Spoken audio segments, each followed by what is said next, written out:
পাকিস্তান থেকে সমস্ত আমদানি বন্ধ করলো ভারত। পাকিস্তানকে আরো কড়া বার্তা ভারতের। প্রত্যক্ষ ও পরোক্ষ আমদানিতে না ভারতের। নোটিশ জারি করলো বাণিজ্য মন্ত্রক। জাতীয় সুরক্ষার জন্য আমদানি বন্ধ, এর বিকল্প কিছু করতে হলে কেন্দ্রের অনুমোদন প্রয়োজন, নোটিশে জানালেন ডিজিএফটি।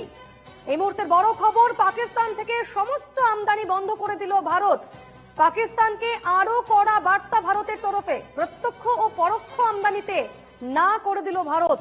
নোটিশ জারি করলো বিদেশ বাণিজ্য মন্ত্রক এবং জাতীয় সুরক্ষার জন্য আমদানি বন্ধ, এমনটাই জানানো হয়েছে। এর বিকল্প কিছু করতে হলে কেন্দ্রের অনুমোদন প্রয়োজন, নোটিশে জানিয়েছেন ডিজিএফটি।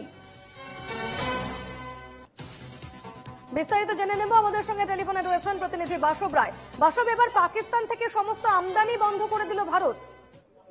হ্যাঁ, আমদানি বন্ধ করেছে। শুধু পাকিস্তান থেকে আমদানি বিষয়টা এর চেয়েও বড়।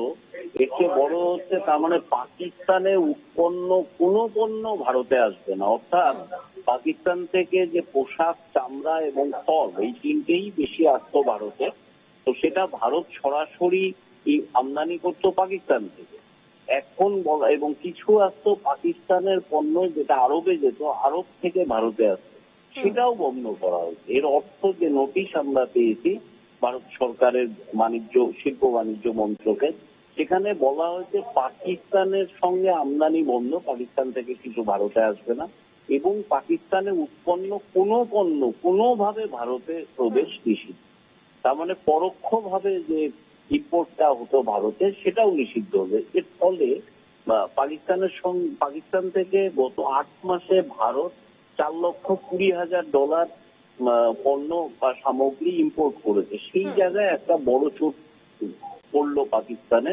এবং পহেলগাঁওতে যে জঙ্গি হামলার পরে ভারত ড্রাস্টিক কোনো অ্যাকশন নেয়নি এখনো পর্যন্ত, কিন্তু বিভিন্ন ভাবে পাকিস্তানকে সমস্যায় ফেলতে, যেমন সিন্ধু জলচুক্তি স্থগিত করার অর্থ সিন্ধু নদীতে আরো কয়েকটা বাঁধ, এবং আজকের যে ইম্পোর্টটা বন্ধ হয়ে গেল পাকিস্তান থেকে, এটা কিন্তু একটা বড় স্টেপ ভারত সরকারের পহেলগাঁও অ্যাটাকের বিপরীতে। একদম। বাসব, তুমি সঙ্গে থাকো। আমাদের সঙ্গে এই মুহূর্তে টেলিফোনে রয়েছেন আন্তর্জাতিক সম্পর্ক বিশেষজ্ঞ সম্পূর্ণা গোস্বামী। দিদি, পাকিস্তান থেকে এবার সমস্ত আমদানি বন্ধ করে দেওয়া হলো ভারতের তরফে, এবং এমনটাই নোটিশ জারি করা হয়েছে।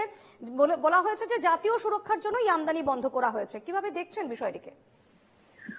দেখুন, ডেফিনেটলি এটা জাতীয় সুরক্ষার থেকেও আমার মনে হয় একটা অর্থনৈতিক চাপ তৈরি করা হলো পাকিস্তানের ওপর। কারণ আমাদের একটা জিনিস বুঝতে হবে যে ভারত যত না পাকিস্তানের ওপর ট্রেডের দিক থেকে ডিপেন্ডেন্ট, তার থেকে অনেক গুণ বেশি কিন্তু পাকিস্তান ভারতের ক্ষেত্রে ট্রেডের দিক থেকে ডিপেন্ডেন্ট। কাজে সেই জায়গায় দাঁড়িয়ে ভারতের যদি আমদানি বন্ধ করে দেওয়া হয়, সেই জায়গায় কিন্তু পাকিস্তানের উপর একটা অর্থনৈতিক চাপ কিন্তু যথেষ্ট রকমের পড়বে।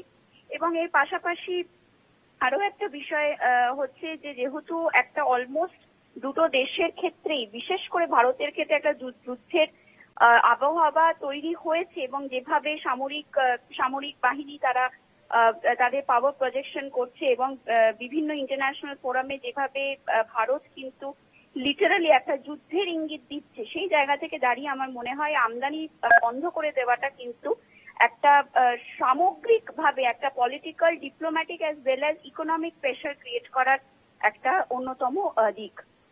বেশ, অনেক ধন্যবাদ দিদি আপনাকে। কথা বলছিলাম আন্তর্জাতিক সম্পর্ক বিশেষজ্ঞ সম্পূর্ণা গোস্বামীর সঙ্গে, এবং আমার সঙ্গে টেলিফোনে ছিলেন প্রতিনিধি বাসব রায়। বাসব, তোমাকেও ধন্যবাদ।